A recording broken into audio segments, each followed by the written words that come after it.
அனைவருக்கும் வணக்கம்.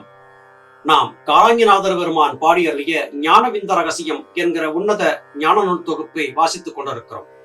இந்த பதிவு காலாங்கிநாதருடைய ஞானவிந்த ரகசியத்தின் கடைசி பதிவாக வருகிறது. கடந்த பதிவிலே கருப்பண்ண சுவாமியினுடைய பாதுகாப்பிலே இருக்கக்கூடிய அதிசயமான சஞ்சீவி தைல கிணற்றை பற்றியும், அதை அடைவதற்கு சித்தர்களின் ஆசியும் கொடுப்பினையும் வேண்டும் என்பதையும் பற்றி பார்த்தோம். அதை கடந்து 3 சிவலிங்கங்களை வழிபட்டு அடர்வனத்திலே செல்லும் போது கடுங்குளிர் ஆட்டி வைக்கக்கூடிய குளிராட்டி தோப்பு என்கிற பகுதியை பற்றியும் பார்த்தோம். அங்கே நீல நிறத்திலே சுனைகள் இருந்ததையும், அதிசயமான குகைகள் பல அந்த அடர்வனத்துக்குள்ளே இருந்ததை பற்றியும் பார்த்தோம். மேலும் அங்கிருக்கக்கூடிய அதிசயங்களை இன்றைய பாடற்பதிவிலேயும் பார்க்கலாம். உண்டப்பா குகையில் கன்னியர்கள் உண்டு, உருமாறும் பச்சிலைகள் அங்கே உண்டு. கண்டப்பா கோவிலுக்கு மேற்கு பாகம், காதவழிக்கு அப்பால் நீ சென்றாயானால் பண்டப்பா என் ஐயர் குகையும் தோன்றும், பாட்டனடா உனக்கு திருமூலர் தானும். அண்டப்பா அவரையும் நீ வணங்கிக் கொண்டு அப்பாற்போ ஜனகர் குகை அங்கே காணே. இங்கே பல அதிசயங்களை பற்றி காலாங்கி சித்தர் சொல்லுகிறார். குளிராட்டி தோப்பு என்று அழைக்கப்பட்ட அடர்வனத்திற்குள்ளே பல குகைகள் இருக்கின்றன. அந்த குகைகளுக்குள்ளே கன்னிமார் தேவதைகள் என்று அழைக்கப்பட்ட அதிசய தேவதைகளும் தங்கி இருக்கிறார்கள். அது மாத்திரமல்ல, உருமாறக்கூடிய பச்சிலைகள் அங்கே இருக்கின்றன. ஒரு பச்சிலை தன் நிலையிலே இருந்து வேறு ஒரு நிலைக்கு மாறக்கூடிய அதிசயம் அங்கே நடக்கிறது. பார்ப்பதற்கு முதலிலே ஒரு தோற்றத்திலும் சற்றைக்கெல்லாம் அதன் தோற்றம் மாறுபட்டு வேறு விதமான தோற்றமும் தரக்கூடிய அதிசயமான பச்சிலைகள் அந்த அடர்வனத்திற்குள்ளே இருக்கின்றன.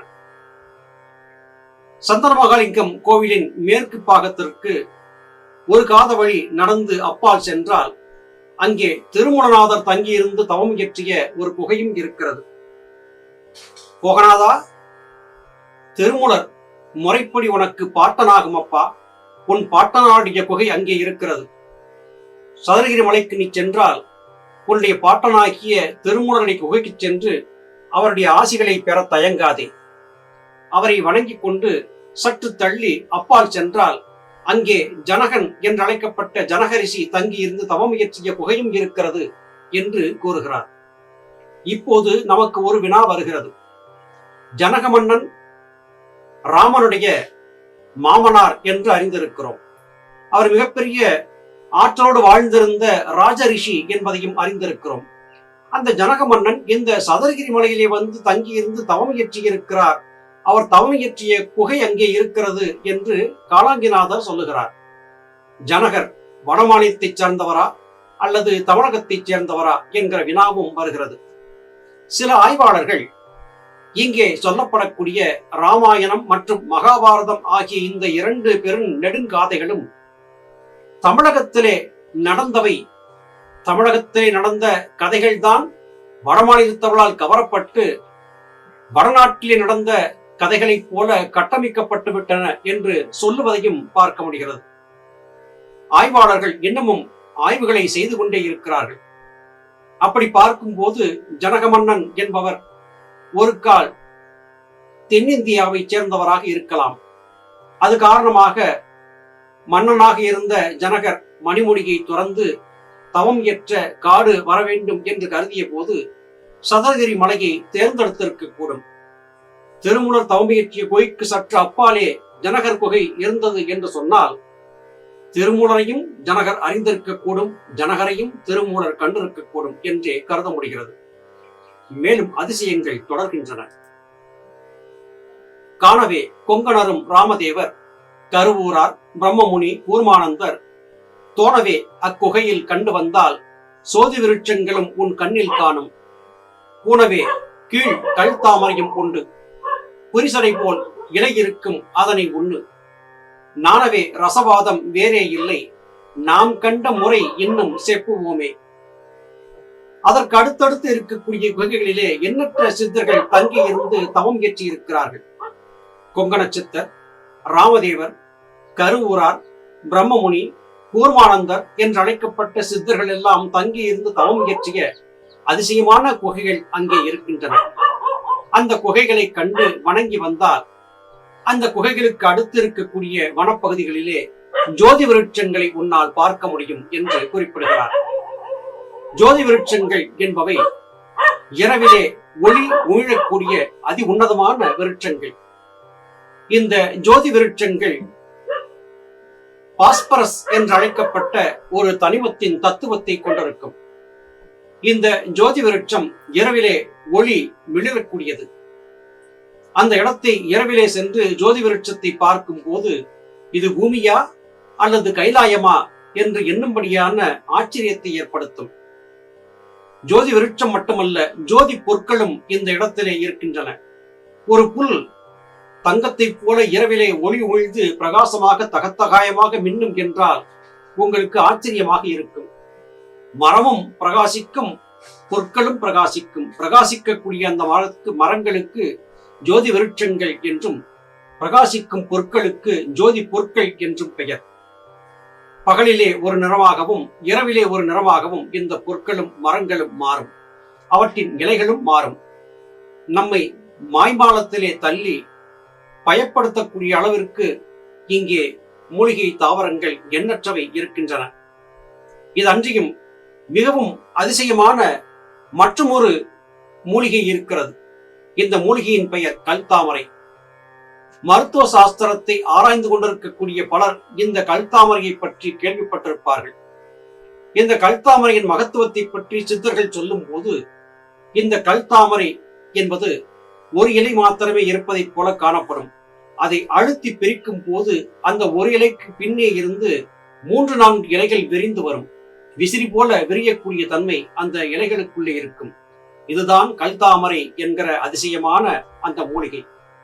இந்த கல்தாமரை மூலிகையின் வேரை பக்குவமாக முறைப்படி அதற்கு கொடுக்கப்பட்டிருக்கக்கூடிய சாபத்தை நிவர்த்தி செய்து அதை எடுத்து அந்த கல்தாமரை வேரிலே ஒரு இரும்பு ஊசியை செருகி அந்த பக்கம் எடுத்தால் வெளிப்பக்கம் வரும்போது இரும்பு ஊசி செம்பு ஊசியாக மாறியிருக்கும்.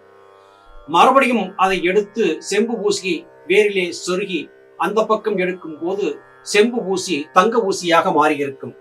திரும்ப திரும்ப அந்த வேருக்குள்ளே நுழைத்து அந்த ஊசியை வெளியே எடுக்கும் போது அது முழுவதும் மாற்று உயர்ந்த தங்கமாக மாறி போகும். இப்படிப்பட்ட ஆற்றல் இந்த கல்தாமரைக்கு இருக்கிறது. இந்த கல்தாமரை என்று சொல்லப்பட்ட அதிசயமான இந்த மூலிகை வேரை முறைப்படி பக்குவமாக உண்டு வந்தால் தேகம் கல்லாக மாறி போகும். எந்த காலத்திலும் அழியாத தேகம் என்பது கிடைக்கும். ரசவாதம் என்று சொல்லுகிறார்களே, இரும்பை தங்கமாக்குவதாக, அதை சாதிக்கக்கூடிய ஆற்றல் இந்த கல்தாமரை என்கிற மூலிகைக்கு உண்டு. மிகப்பெரிய ஆராய்ச்சிகள் செய்ய வேண்டிய அவசியம் இல்லை. இந்த கல்தாமரை வேறே போதும் சாதாரண இரும்பை தங்கமாக மாற்றுவதற்கு என்று மிகப்பெரிய அதிர்வடியை எடுத்து வீசுகிறார் காலாங்கிநாதர். அது மாத்திரமல்ல, இந்த சோதி விருட்சம் என்று அழைக்கப்பட்ட விருட்சத்தை ஒரு கல்லால் லேசாக தட்டி அதை சேதப்படுத்தும் போது அதிலே இருந்து நீல நிறமான பால் வழிந்து வரும். அந்த பாலை எடுத்து அதனோடு தேனை கலந்து உண்டால் உடனடியாக மூர்ச்சையடைந்து மயக்கமாகி விழுந்து விடுவார்கள். அப்படி விழுந்தவரை சீடர்கள் அருகிலே இருந்து தினந்தோறும் பாலும் தேனும் கலந்து புகட்டி வர வேண்டும். 1 வாரம் 10 நாட்கள் என்று சொல்லப்பட்ட காலங்களுக்கு பிறகு அந்த மயக்கம் என்பது தெளியும். அது தெளிந்தான பிறகு தேகம் பொன்னாக மாறிப்போகும், கல்பதேகமாக மாறிப்போகும், சாகாத தேகமாக அழியாத தேகமாக மாறிப்போகும் என்றெல்லாம் சித்தர்கள் நூல்களிலே குறிப்புகள் காணப்படுகின்றன. ஜோதி விருட்சத்தின் மகிமை அப்படிப்பட்டது. அப்படிப்பட்ட ஜோதி விருட்சத்தை அணுகுவதும் அதிலே இருந்து பாலை எடுத்து உட்கொள்வதும் உடனடியாக சாத்தியமாக கூடியவை அல்ல. அதற்கு முன்பதாக வேறு சில காயகற்ப மருந்துகளை உட்கொண்டு தேகத்தை பக்குவப்படுத்தி இருக்க வேண்டும். கடுக்காய், கள்ளிக்காய், மிளகு முதலிய கற்பங்களை உண்டு தேகத்தை பக்குவப்பட்ட தேகத்தை கொண்டிருக்கக்கூடியவர் மாத்திரம்தான் இந்த ஜோதி விருட்சத்திலே இருந்து வரக்கூடிய பாலை உட்கொண்டு காய சித்திக்கு முயற்சி செய்ய முடியும். மற்றவர்கள் முயன்றால் மரணம் நிச்சயம். செப்பும் அழுகண்ணி தொழுகண்ணி மூலி சிறந்த தொழில் பல செய்யும் கருத்து நொச்சி தப்பு உரை சொல்லேன் அங்கே மஞ்சள் நீராய் தான் இருக்கும் துணை கண்டு அந்நீர் உண்டு அப்படியே பல இடங்கள் அங்கே உண்டு ஆச்சரியம் வெகு பேருக்கு தெரியாதப்பா ஒப்பரிய சஞ்சீவி மலை ஈது என்றே உரைத்தார்கள் பெரியோர்கள் இதனைத்தானே. இந்த மலை அதிசயமான பல மூலிகைகளை கொண்டிருக்கிறது. இந்த மலையை சஞ்சீவி மலை என்றும் சித்தர்கள் குறிப்பிடுகிறார்கள். இந்த மலையிலே அழுகண்ணி, தொழுகண்ணி என்று அழைக்கப்பட்ட அதிசய மூலிகைகள் இருக்கின்றன. அழுகண்ணி என்கிற தாவரத்தின் இலையிலே இருந்து தண்ணீர் சொட்டிக்கொண்டே இருக்கும். பார்ப்பதற்கு அந்த செடி அழுவதைப் போல தோன்றும். அது காரணமாக காரணப்பெயராக இந்த செடி அழுகண்ணி என்று அழைக்கப்படுகிறது.